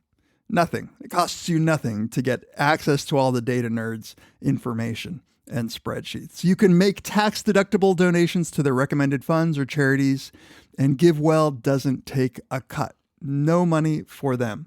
So if you've never donated through GiveWell before, you can have your donation matched up to $100 before the end of the year, as long as matching funds last. To claim your match, all you have to do is go to givewell.org, pick podcast, and enter Very Bad Wizards. Just make sure they heard about GiveWell through Very Bad Wizards to get your donation matched. And again, we're very proud of the amount that our listeners have given through GiveWell over the years, and let's keep that going this season. Again, that's givewell.org to donate or just to find out more. Our thanks to GiveWell for sponsoring this episode of Very Bad Wizards. All right, so let's go through this maybe more quickly, as you were alluding to. But there's just so many, you see the train, like at dusk, and the ripple waves in the water is just so beautiful. Oh, God. I don't know. The next thing on my notes is we get to No Face starting to gobble everybody up.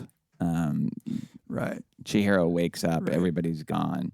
No Face has first gotten the frog. Did No Face realize that the gold, the way that people reacted to the gold? Yes, exactly. He saw the way people were. He's like, oh, they like gold. Because he saw that she wanted one of those tokens. Right, and, so that tokens, and like that foreman was being stingy with it. Yeah. So now he's like, oh, these people want gold. He almost seems like he's being more self-destructive here. To the extent that he has a self. But like he's like giving these people what they want and then ingesting them and ingesting their values. So he becomes like this capitalist, like shithead, just glutton, like her parents were. Yeah, and he's literally taking on their traits because like he swallows the frog and he starts talking like the frog right away. Like he didn't have a voice before. Aside from So it's like so it's just snowballing because as he ingests them, like he ingests more of their character and grows bigger and becomes just a monster. Yeah. Meanwhile, like it's now an ocean between her and the pigs. It's just all of a sudden now an ocean. Which again, in like the weird logic, she's like, wow, it's an ocean. And like Lynn is like, well, it rained a lot. Yeah. Like you're just supposed to accept that now it's an ocean. That's very dreamy, like dream logic. Yeah. But also she's getting farther and farther away from her parents, I think. It's like now there's an ocean. Right. Then there's the scene again, one of the moments that I remember from the first time I saw it, and and Eliza certainly does too. I watched most of this with her today. Haiku as the dragon being chased and just having all these things, and you don't know. It's like he's been shot with arrows or something like that. But then it turns out it's just these little paper birds.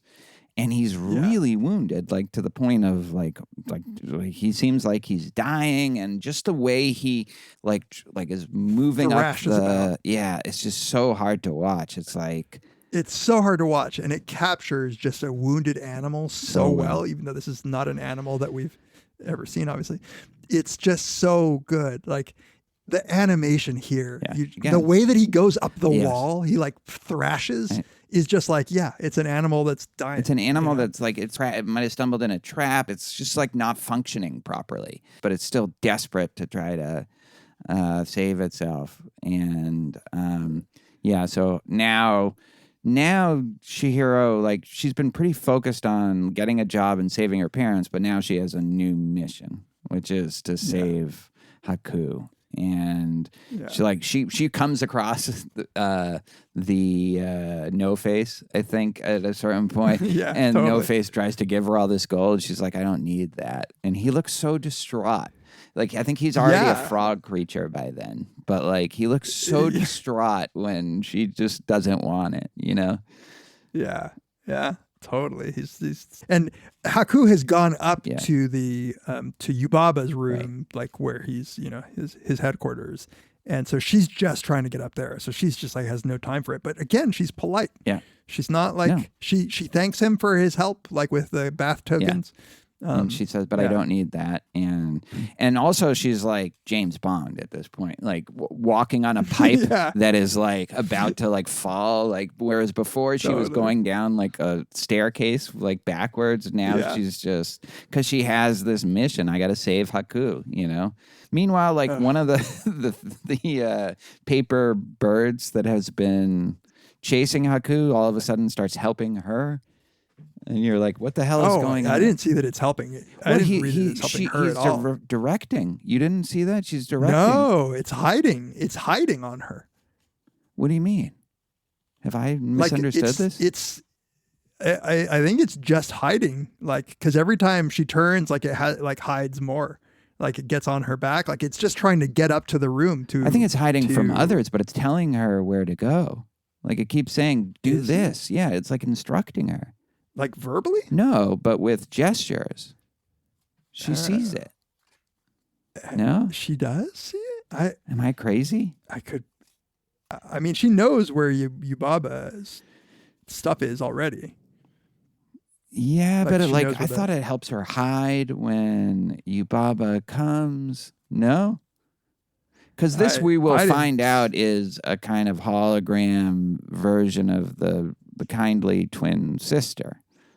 Yeah. So I like who is now who we don't know is kindly though. What she's not feeling. She was just trying to kill Haku.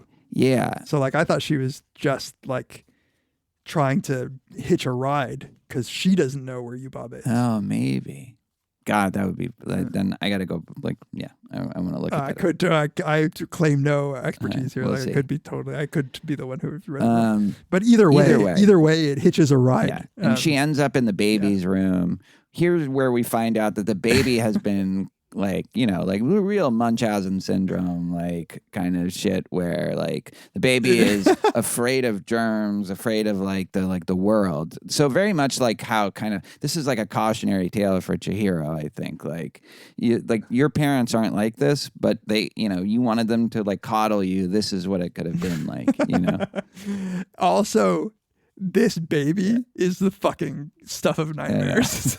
Like this is the most fucked up. Like, oh my god, man. The only other baby that has creeped me out as much as this baby is, speaking of Train Spotting, the dead dream baby on the ceiling of Train Spotting. Yeah. No, totally. And like, especially when it gets like violent, it's like I could break your little arms, and it absolutely could break Chihiro's little arms. I felt that. I feel that when I see that scene, No, totally. But then we find out that the little paper bird is actually the older twin sister in some form. not a fully solid form. And she clearly has done this to play a trick on Humbaba. She turns the 3 heads into the baby. She turns the harpy into a bird. And, like a little cartoon. little, bird. Cartoon. Again, there's where Disney. they turn into like Disney. Yeah, they turn into Disney exactly. characters. They're like gonna go dress Snow White, Yeah, exactly. Like they're Cinderella. Yeah. Then the Cinderella, baby turns into a mouse that is very much out of Cinderella. Doesn't seem cheesy. It's charming. And we didn't say like there's blood everywhere, so it's like actually pretty fucked up. Like this is a distressing scene. This is a dying animal that's bleeding all over the house. Which I don't want to talk about at this juncture of my life. But And in fact, I read about this animation though. So we didn't say the river spirit gave a gift to Chihiro after saying, well done. Yes, It left this like a little ball of some turd. Looks like a turd ball. Yeah. But somehow she knows that it's like some sort of medicine, and so she was going to use that to save her parents, and she's still trying to save some of it. So, but she knows that it might be able to like heal Haku, so she bites a piece off and gives it to Haku. And I was reading that or seeing something that for this animation, they actually went to vets to see them having to try to like put pills down. I have to do this every day to Omar with it. Like because they get it. So he is a dog now. Yeah. Like I know he's a dragon, but he's just a dog in these scenes. It clearly has an effect. Right? Isn't this where he then immediately just squiggles down into the boiler room? And he because the heads were trying to throw him down. Yeah. The heads were trying to throw him down into the boiler room. And she goes with him, and she gets a little glimpse of like the memory of the river there as she's going down into an important little plot point of how she knows Haku. Yeah, it's like a memory of him as a dragon. There's this thing where he barfs up the ball, the charm and then we think it's the curse on it, which she stamps out, but it turns out that that's actually how Humbaba was controlling him. So Haku was stealing, and this is where you're just like, wait, Haku's stealing? And she's like, I don't believe he would be stealing. But that's where we learn, like once he throws up that gold seal with this like gross black inky slug thing, and that Chihiro just squashes with her feet, like just stamp. She just like kills it. But at that point, we think she's stamping out like the curse on rather than what we later learn is Humbaba's little chip. Her control. It's like what you get when you get the vaccine. Bill Gates as Humbaba. Bill Gates as Humbaba. And so now she has to do this train ride, which, but then she also has to deal with the fact that No Face is asking for her and like gobbling up like most of the residents and turning everybody into these greedy, like worst versions of themselves. And it's like all of a sudden the whole bathhouse just depends on Chihiro. Like she's come from being this useless, like somewhat whiny, understandably so, but still like kind of timid thing to just everybody is depending on her. And she gets No Face to realize that they're also blaming her for having let No Face in, which she's like, oh yeah, shit, that was me. Yeah, she's like, right. She even owns up to that. Like, it's not my fault exactly if you want to be. Yeah, she's like, I think it was. Yeah, but she doesn't try to make excuses. No Face starts realizing this isn't I think he thought this was the way to get to Chihiro. Because he doesn't seem satisfied by anything that's going on. He just seems like he's on a bender. Kind of, Yeah, totally. He's like drunk texting her nonstop. Yeah, exactly. Or like leaving her voicemails like on Swingers. Exactly. Then Lynn just in this beautiful scene takes her to the train station on a boat, like a little 2-person boat that she right, because she decides that she's going to save Haku by giving back the gold seal to Zeniba, the twin, and apologize to her house, and apologizing. Yeah. I like how it's like, I'm gonna go apologize. It's not just like I'm gonna go return it and ask her. Like, she's really just taking like, I love it because she's just like, I'm gonna apologize on behalf of Haku, but she could just say like, I'm going to go give it back and just be like, come on, turn it back or whatever. Yeah. But No. she's respectful. So she goes, it's a beautiful scene. Like the water is like crystalline, like just you can see it. It's the best scene to me in the movie. Like that's like my favorite scene. No Face following her to the train station, barfing Yeah. up the frog at the last, that was the last little bit of like their greed and filth that he had in him. And then just wants to get on the train. And she gives him a ticket, and like he comes on and looks at her. She's sitting down with the mouse and the bird, and he just goes like No. and she asks him to sit down next to it, and it's like that was it. Like that moment of like, okay, you can sit next to me now. Yeah, and she needed to mature. She needed to learn. She like worked hard and took responsibility. But the part of her that she's maintained, I think, is this like the childlike acceptance. She's not like, she's obviously disgusted at the smell of the river spirit, but she's not put off by him. She's not put off by No Face, like the way that everybody's like so judgy. She's just not judgy in the way that little kids can be. Like, you know, they see somebody who's like grossly disfigured because of an accident, and they just like ask them like, hey, what happened? You know, like, No, that's right. I'm not going to judge. I'm not. And clearly No Face wants No Face to sit next to them, you know?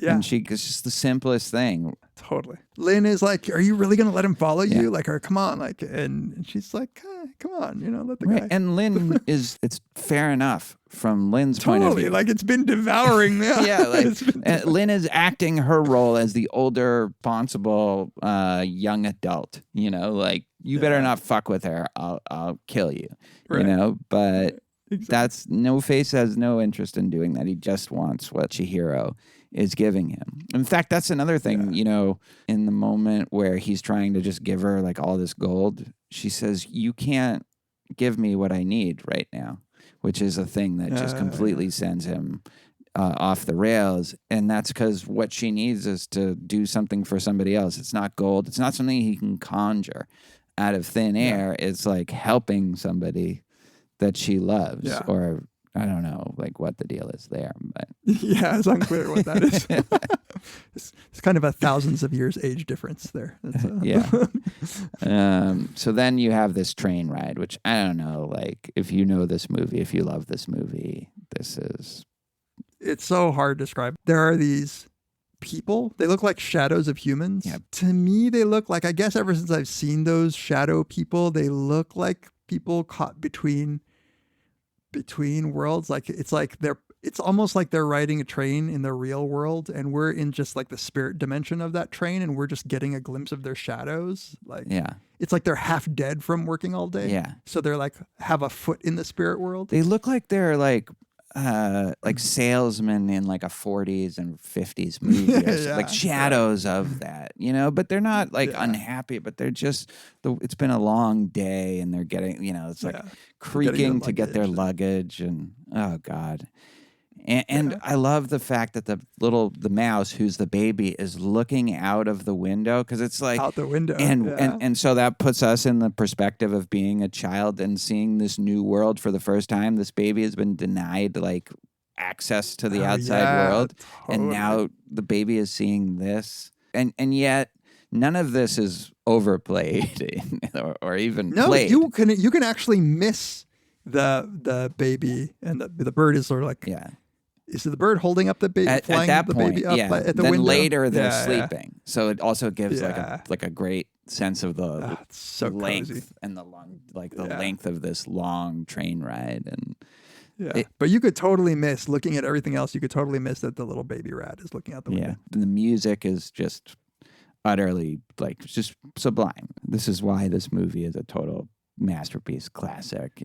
Meanwhile, the three heads are finally revealed to be the baby. And Haku calls her out. Like, it's a great scene because Haku is like, Yubaba is sitting there counting the gold that No Face is given, and Haku is like back in his boy form, and he's like, you've not even realized the thing you care about is actually like fake. Yeah. It's been replaced. Right. And you didn't And she notice just thinks that. it's the gold. You couldn't You recognize didn't even notice that. it. Yeah. Yeah.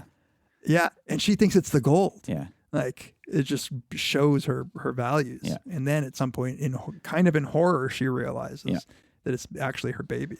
Which, again, it's not that she only cares about money and doesn't care about the baby. She cares about the baby a lot, to a fault Yeah, almost. totally. Haku now, because he's not being controlled, can speak his mind. Then the three heads are like, I got to get the hell out of here. And they just bounce out. I just love the way they bounce. Yeah. They finally the train has been slowly emptying out. It's like dark. It's dark now. It really also just gets like a train ride, like in a new place. Yeah, she's like in Coney Island at this point. Exactly. And a bouncing, like squeaking lamp meets them at that's a very Miyazaki but also Disney thing. It was a nod to Pixar. So was it? Because Toy Story John Lasseter, Miyazaki and John Lasseter from Pixar are friends. In fact, John Lasseter directed the English dubs, which is one reason I was okay watching the English dubs. Like I was like, well, okay, if the Pixar guy put some work into it. He did. He was a huge champion of Miyazaki, and Disney also gave a little money for because this was a very expensive movie to animate for the time. It was for a while even hard to get Right. Miyazaki like movies. Yeah. And Lasseter was the big entry point for American audiences. The DVDs were something that Disney put together for American audiences. And yeah, you would have to get like fan subs, get just like bootlegged versions with fan subs translated. Right. Yeah. So then we meet, what's her name? Zeniba, I guess the kindly twin. She says they're two aspects of the same being, essentially, and that makes them fight. But yeah, she says, but we couldn't be more different. Yeah, we couldn't be more different. Right.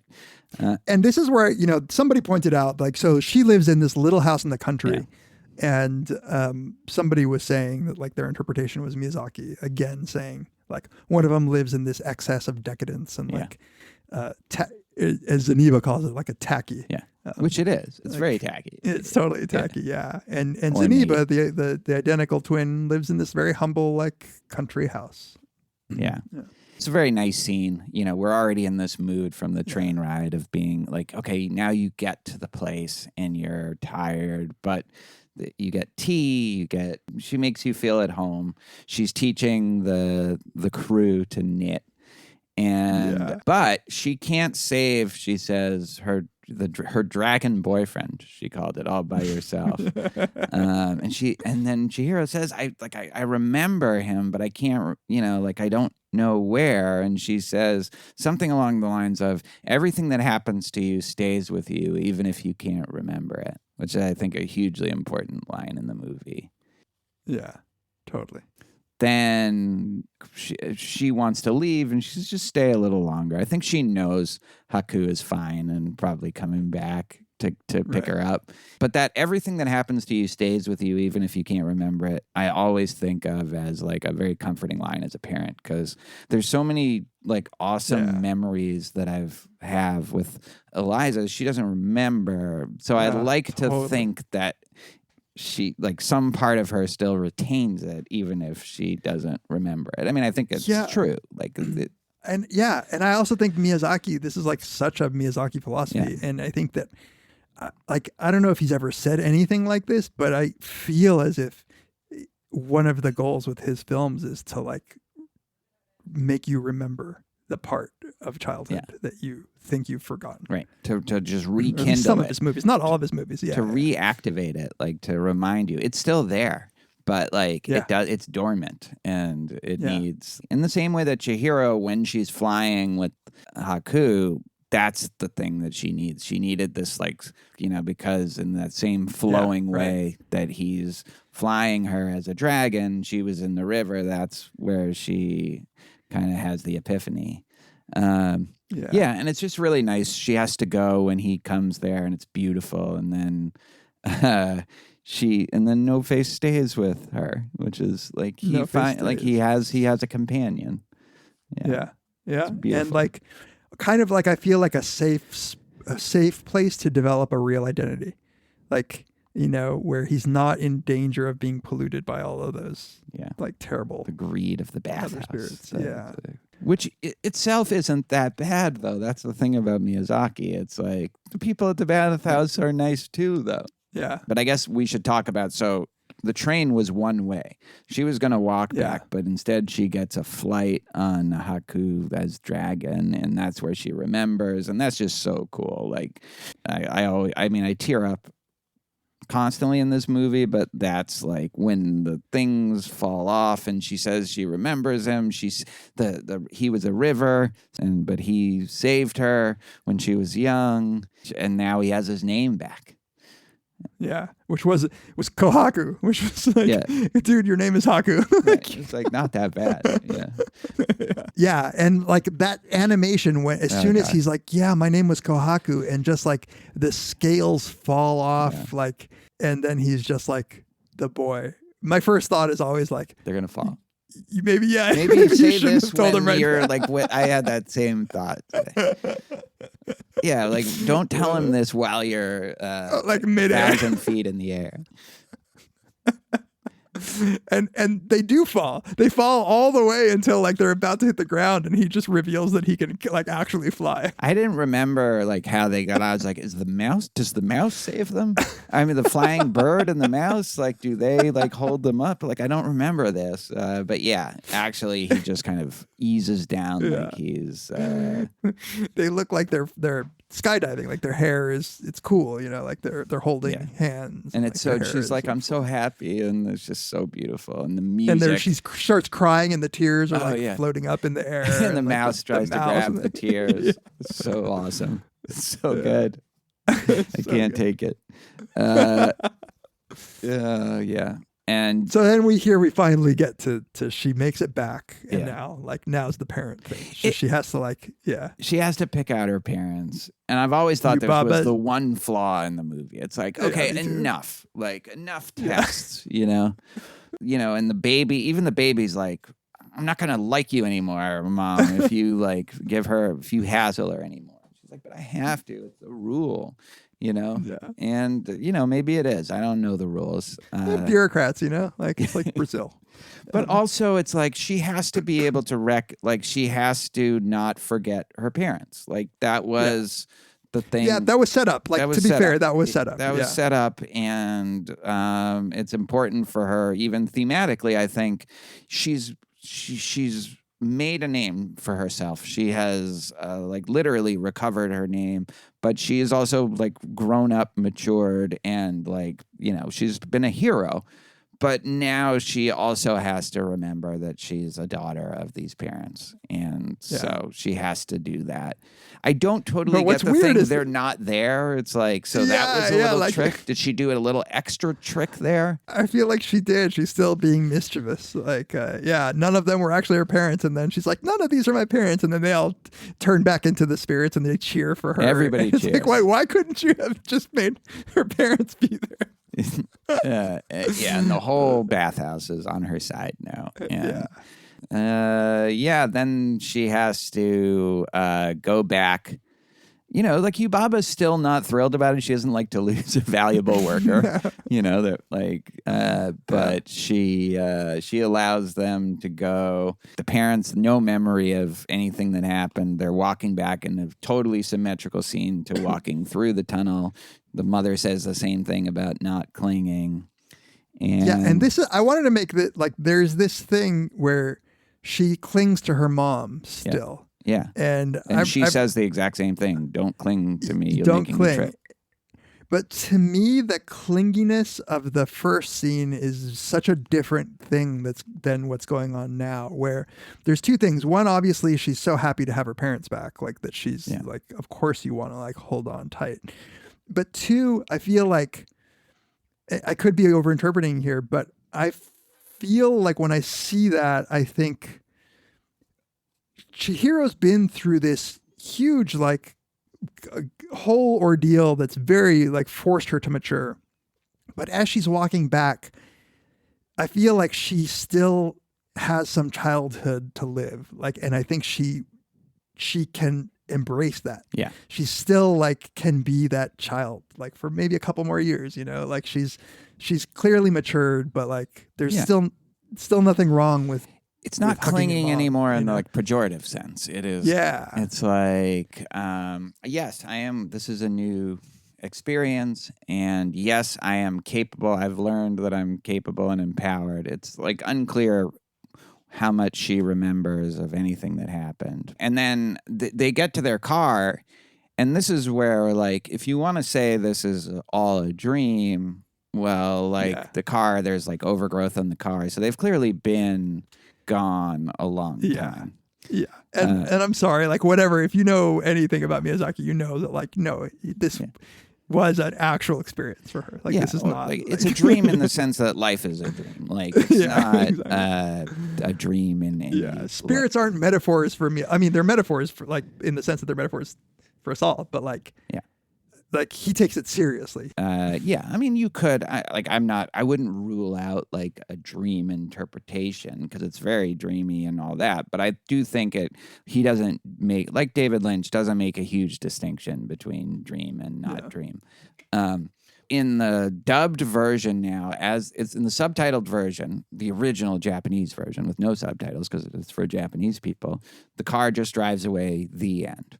In the dubbed version, they have this final little tacked on thing for the American dipshits where the father, Michael Chiklis, Vic Mackey, says, new school, new house, like it could be a little scary, right? And she says, I think I can handle it.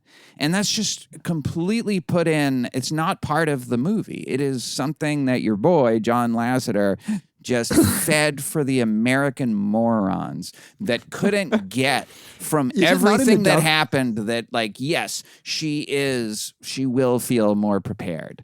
Like, it has to be spoon-fed to these dipshits. Yeah, you know, it's funny because like I watched the dub and the sub back to like one day after the other, and I didn't encode that was. Like, I didn't explicitly encode that was there. But, like, when I was watching today, the dub, I was like, oh, that was heavy-handed. Yeah. Like, I don't remember, like, the Japanese must have been more subtle. Like, but I didn't. It's just not even there. That my memory of it, having seen, I've had this realization, like, 5 years ago. But I remember, because I watched it dubbed the first time because Eliza was 5 or 6 or whatever. Right, of course. Yeah. And then from then on, watched subtitles. And I guess what I had thought was, it's like not as heavy-handed as I think I can handle it, and maybe she doesn't speak, but he at least says something like new school, No, there's no conversation. They're just in the car. Zero. It's like done. Like the movie is done at that point, and that's, I feel like, almost unforgivable for the dubbed version. It's the least surprising thing that an American movie would do, but like I'm totally with you. Like that's just, I've heard that other Miyazaki movies have been butchered more than this one. Yeah. In that way. So. Yeah. This is the only like egregious thing that I remember. I mean, I loved it when I saw it dubbed. I thought it was incredible. So like, it's not like it ruins it, but at all. But it is a very American. That is to do that at the end is just. All right. Well, we recorded this late. So we should wrap up. But what a movie. Yeah. What a movie. Love it so much. Yeah. I hope you've watched it if you've gotten to this point in the podcast. Yeah. Like I feel like people have seen this movie now. But maybe not. I hadn't. Somebody hasn't. Join us next time on Very Bad Wizards. The Great Oz has spoken. Pay no attention to that man behind the curtain.